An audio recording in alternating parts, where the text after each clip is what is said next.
BPL এ high voltage match এবার রংপুর রাইডার্সের মুখোমুখি হচ্ছে শাকিব খানের ঢাকা ক্যাপিটালস।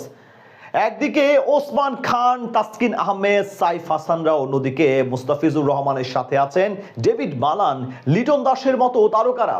মঙ্গলবার এই হাড্ডাহাড্ডি লড়াইয়ের অপেক্ষায় বিপিএল ভক্তরা। দুই দলের শক্তিমত্তা এবং সম্ভাব্য একাদশ নিয়ে বিস্তারিত শুনবো এই রিপোর্টে। কনকনে শীতে গরম উত্তাপ ছড়াতে প্রস্তুত বিপিএল। এবার টুর্নামেন্টের সবচেয়ে বড় দুই দলের লড়াই। শক্তিশালী রংপুর রাইডার্সের বিপক্ষে মাঠে নামছে আসরের আরেক হাই বাজেটের দল ঢাকা ক্যাপিটালস, যারা কিনা টুর্নামেন্টে এরই মধ্যে একটি করে জয় তুলে নিয়েছে। নামিদামি সব তারকা ক্রিকেটারদের মিশ্রণে শক্তিশালী স্কোয়াড গড়েছে এই দুই ফ্র্যাঞ্চাইজি, আর তাদের হাড্ডাহাড্ডি লড়াই দেখার অপেক্ষায় সবাই। ব্যাটারদের দিক থেকে আসরের দুই দলই আছে শক্ত অবস্থানে, যদিও বড় নাম এবং ব্যাকআপ ক্রিকেটার বিবেচনায় রংপুরের সামর্থ্য খানিকটা বেশি। ওপেনিং পজিশনে লিটন কুমার দাস এবং ডেভিড মালান রংপুরের বড় আস্থার নাম।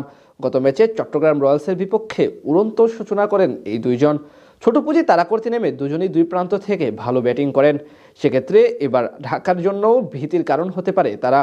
৩ নম্বর পজিশনে প্রথম ম্যাচে তাওহিদ হৃদয় মাত্র 1 রান করলেও বড় ম্যাচে ভালো করার সামর্থ্য রয়েছে তার উপর দলের সঙ্গে যোগ দিয়েছেন ক্যারিবীয় hard hitter allrounder Kyle Mayers. তিনিও যুক্ত হতে পারেন রংপুরের একাদশে। মিডল অর্ডারে শক্তিমত্তার দিক থেকেও বেশ ব্যালেন্স রংপুর রাইডার্স। মাহমুদুল্লাহ রিয়াদ এবং খুশদিল শাহ আছেন দারুণ ফর্মে। তাদের সঙ্গে ইফতেখার আহমেদও ব্যাকআপ হিসেবে আছেন স্কোয়াডে। সেখান থেকে বলা চলে নিজেদের সেরা একাদশ নিয়েই মাঠে নামবে রংপুর রাইডার্স। তাদের সাথে অধিনায়ক নুরুল হাসান সোহান আছেন ফিনিশার হিসেবে। স্পিন ডিপার্টমেন্টে দুই মিস্ট্রি স্পিনার আলিসার ইসলাম এবং সুফিয়ান মুকিম, দুজনই প্রথম ম্যাচে ছিলেন বেশ উজ্জ্বল। তবে ঢাকা ক্যাপিটালসের জন্য ভীতির কারণ হতে পারেন চট্টগ্রামের বিপক্ষে 5 উইকেট নেওয়া অলরাউন্ডার ফাহিম আশরাফ। তার সাথে পেসার নাহিদ রানা ও মোস্তাফিজুর রহমানও থাকবেন একাদশে। অন্যদিকে ঢাকা ক্যাপিটালসও প্রথম ম্যাচ জিতে আছে ফুরফুরে মেজাজে। তাদের ওপেনার হিসেবে ওসমান খানের সঙ্গে আছেন সাইফ হাসান। প্রথম ম্যাচে দুজন ব্যর্থ হলেও রংপুরের বিপক্ষে জ্বলে উঠতে পারেন তারা। এছাড়া আফগান ওপেনার রহমানুল্লাহ গুরবাজও যোগ দিতে পারেন স্কোয়াডে। 3 নম্বরে নিজের প্রথম ম্যাচে প্রমাণ করেছেন তরুণ বামহাতি ব্যাটার আবদুল্লাহ আল মামুন। রাজশাহীর বিপক্ষে খেলেছিলেন 45 রানের ইনিংস। মিডল অর্ডারে মিথুন আলী এবং নাসির হোসেনের উপর ভরসা রাখতে হচ্ছে ঢাকাকে। এদিক থেকে অবশ্য রংপুরের চেয়ে অনেকটা পিছিয়ে থাকবে তারা। তবে সাব্বিরের ফর্মে ফেরা স্বস্তি দিতে পারে ঢাকার শিবিরে। এছাড়া ইমাদ ওয়াসিমও আছেন স্পিনার হিসেবে। বোলিং আক্রমণের দিক থেকেও অনেক পিছিয়ে থাকবে ঢাকা ক্যাপিটালস।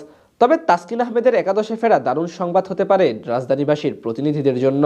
সব মিলিয়ে বলা চলে এবার বাংলাদেশ প্রিমিয়ার লিগে এই দুই দলের মাঝে হবে সবচেয়ে বেশি হাড্ডাহাড্ডি লড়াই, যেখানে দুই দলেই আছে বেশ কিছু মানসম্মত ক্রিকেটার, যাদের নিয়ে শুধু বিপিএল নয় আইপিএল এর ফ্র্যাঞ্চাইজিগুলোকেও টক্কর দেওয়া সম্ভব।